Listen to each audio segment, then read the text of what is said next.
All right, welcome. Today we're going to tackle an idea that kind of turns everything we think about conflict on its head. What if the whole concept of an enemy out there, the very thing that starts wars, is actually a complete illusion? And what if the real fight is way, way closer to home?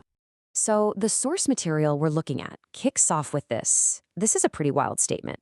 It basically says that no matter who you are, where you're from, what you believe, we've all been fighting the wrong battle. We've been pointing the finger at each other. So, if humans aren't the real enemy of other humans, then who or what is? That's the big question we're digging into. Okay, so first, let's just talk about the obvious. Let's look at the enemy we're supposed to see, the one that's plastered all over the news and history books. I mean, think about it. From the time we're kids, we're basically taught to put ourselves and everyone else into boxes, right? Nationality, culture, race, religion. We're told these are the things that cause all the friction, all the wars.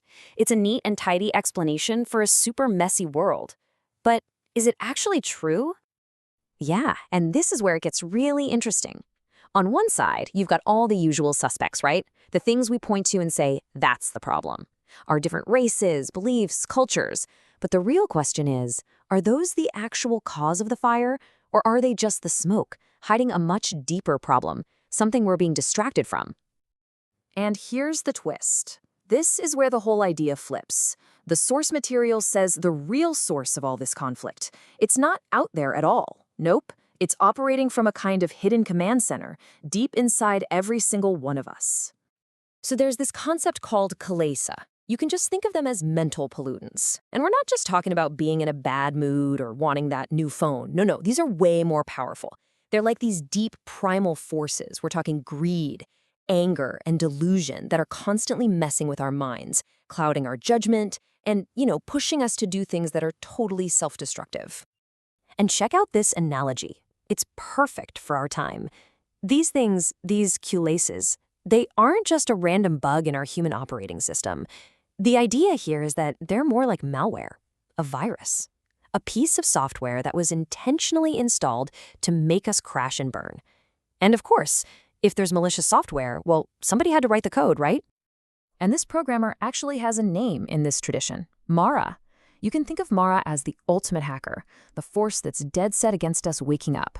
It's the hidden hand that's using this software, this greed, this anger, to keep us totally distracted, fighting with shadows on the wall so we never ever turn around and see the one pulling the strings. So you gotta wonder, how does this inner enemy pull it off? How does it operate so perfectly, right under our noses for our entire lives? Well, it all comes down to one brilliant, devious strategy: deception. It's all about misdirection. A classic magic trick, really. The programmer doesn't want us looking inward because, well, that's where the control panel is.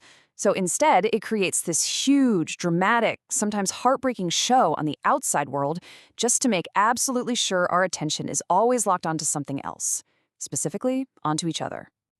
And apparently, there's a 4-step playbook for this. Step 1, fill the world with all sorts of superficial variety. Different looks, different languages, different customs.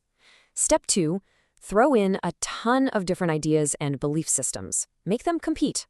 Now, step 3 happens almost automatically. We start comparing and judging and deciding which ones are better.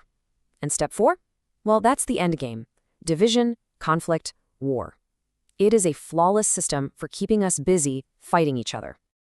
But, and this is the most important part, this whole elaborate illusion was built for one reason: to hide a really profound secret. A truth so powerful that if we all figured it out, the entire system would just collapse. And here it is. The big secret is that all those differences that we think define us, they're just costumes. That's it. Underneath the masks of our race, our culture, our beliefs, the person wearing the costume is exactly the same. Our true nature isn't supposed to be division.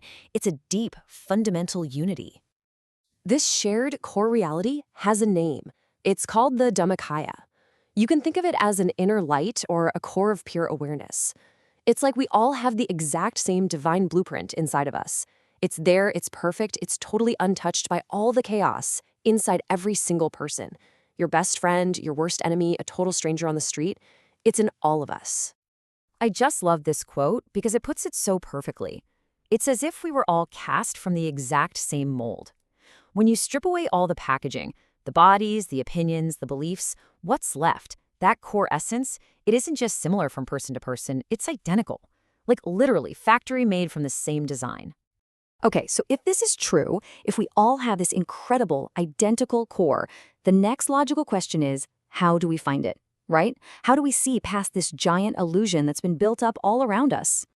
And honestly, this is the most important question of all, isn't it? I mean, it's one thing to know you have a virus on your computer.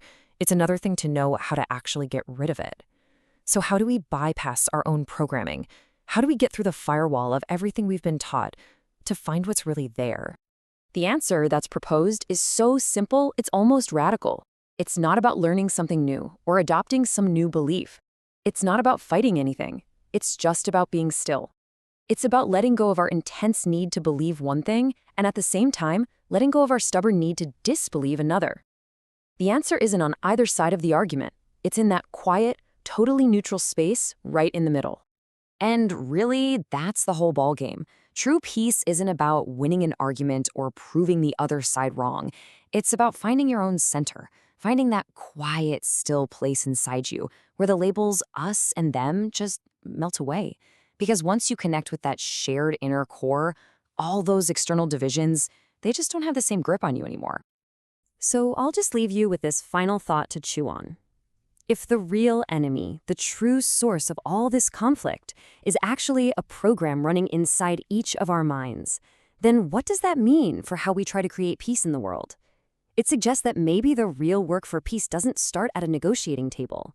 Maybe it starts right here, inside each of us.